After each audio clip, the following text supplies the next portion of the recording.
ഡൽഹിയിലെ അന്തരീക്ഷ മലിനീകരണം അപകടകരമായ രീതിയിൽ ഉയർന്ന സാഹചര്യത്തിൽ വാഹനങ്ങൾക്ക് കടുത്ത നിയന്ത്രണം ഏർപ്പെടുത്തി ഡൽഹി സർക്കാർ.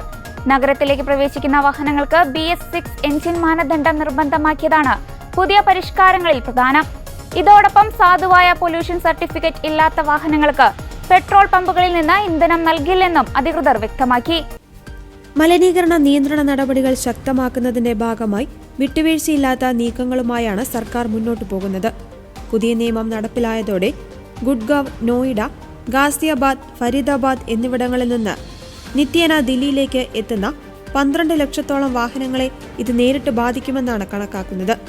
ലഭ്യമായ വിവരങ്ങൾ പ്രകാരം നോയിഡയിൽ നിന്ന് 4ഉം ഗാസിയാബാദിൽ നിന്ന് 5.5 ലക്ഷവും ഗുഡ്ഗാവിലെ 2 ലക്ഷത്തോളം വാഹനങ്ങൾക്കും ഇനി നഗരത്തിലേക്ക് പ്രവേശനം ലഭിക്കില്ല.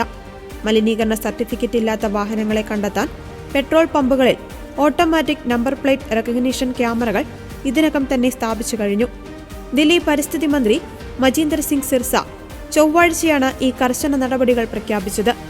ഗ്രേഡഡ് റെസ്പോൺസ് ആക്ഷൻ പ്ലാനിന്റെ 4ാം ഘട്ടം നിലനിൽക്കുന്നതുവരെ ഈ നിയന്ത്രണങ്ങൾ തുടരുമെന്ന് അദ്ദേഹം വ്യക്തമാക്കി. ശൈത്യകാലം ആരംഭിക്കുന്നതോടെ താപനില കുറയുന്നതും അന്തരീക്ഷത്തിൽ മലിനീകരണ വസ്തുക്കൾ തങ്ങി നിൽക്കുന്നതും മൂലം വായു ഗുണനിലവാരം അതീവ ഗുരുതരമാകുന്ന സാഹചര്യത്തിലാണ് ഈ തീരുമാനം. തിരക്കേറിയ പ്രദേശങ്ങളിൽ വായുവിലെ സൂക്ഷ്മകണിക മലിനീകരണത്തിൽ 40% പങ്കുവഹിക്കുന്നത് വാഹനങ്ങളാണെന്ന് ഉദ്യോഗസ്ഥർ ചൂണ്ടിക്കാട്ടുന്നു.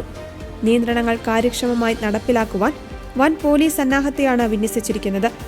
126 ചെക്ക് പോസ്റ്റുകളിലായി 580 പോലീസ് ഉദ്യോഗസ്ഥരെയും 37 എൻഫോഴ്സ്മെന്റ് വാനുകളെയും പരിശോധനയ്ക്കായി നിയോഗിച്ചു. ഇതിനു പുറമെ transport department, municipal corporation, food department എന്നിവയുടെ പ്രത്യേക സംഘങ്ങൾ പെട്രോൾ പമ്പുകളിൽ നേരിട്ടെത്തി നിയമം പാലിക്കപ്പെടുന്നുണ്ടെന്ന് ഉറപ്പുവരുത്തും. ഇന്ന് പുലർച്ചെ മുതൽ നഗരത്തിന്റെ പല ഭാഗങ്ങളിലും കനത്ത പുകമഞ്ഞാണ് അനുഭവപ്പെടുന്നത്. നജാഫ്ഗഡ് പോലുള്ള പ്രദേശങ്ങളിൽ കാഴ്ചപരിധി ഗണ്യമായി കുറഞ്ഞത് ജനജീവിതത്തെ ബാധിച്ചു. സെൻട്രൽ പൊല്യൂഷൻ കൺട്രോൾ ബോർഡിന്റെ കണക്കുകൾ പ്രകാരം വ്യാഴാഴ്ച രാവിലെ ദില്ലിയിലെ ശരാശരി വായു ഗുണനിലവാര സൂചിക 356 രേഖപ്പെടുത്തി. ഇത് വളരെ മോശം എന്ന വിഭാഗത്തിലാണ് പെടുന്നത്.